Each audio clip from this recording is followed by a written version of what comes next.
Et on continue avec un manga en 3 tomes. Ça fait plaisir d'avoir une série courte en manga.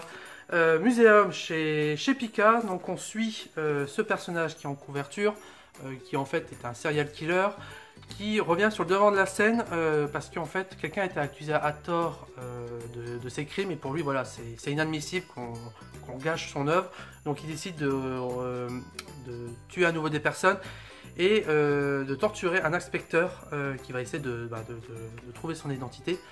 C'est haletant, et assez dérangeant parce qu'en fait les crimes tels qu'ils sont décrits, on se demande comment l'auteur peut avoir autant d'imagination.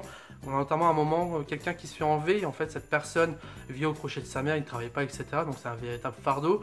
Et en fait pour punir en fait cette personne, l'assassin décide de couper des morceaux de la victime pour arriver au poids de naissance. Donc à quel poids il avait quand il était petit, voilà, en fait tout simplement pour le punir.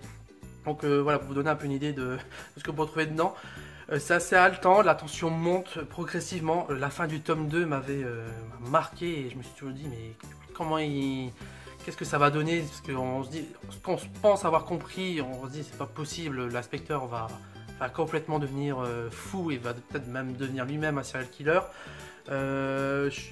Pour la fin en fait j'étais un poil déçu, dans le sens où en fait bah, ça ne fait pas toute l'épaisseur du tome. Je crois que ça doit faire peut-être à peu près un peu plus de la moitié, parce qu'après on a une histoire bonus. Donc c'est un peu dommage que Pika finalement n'a pas fait l'histoire en 2 tomes, même si je peux comprendre qu'ils ont voulu rajouter un bonus. Mais bon, malgré tout ça reste une histoire haletante voilà, qui vous prend véritablement aux tripes. Et ça fait du bien aussi d'avoir des histoires courtes à nouveau, parce que c'est pas courant.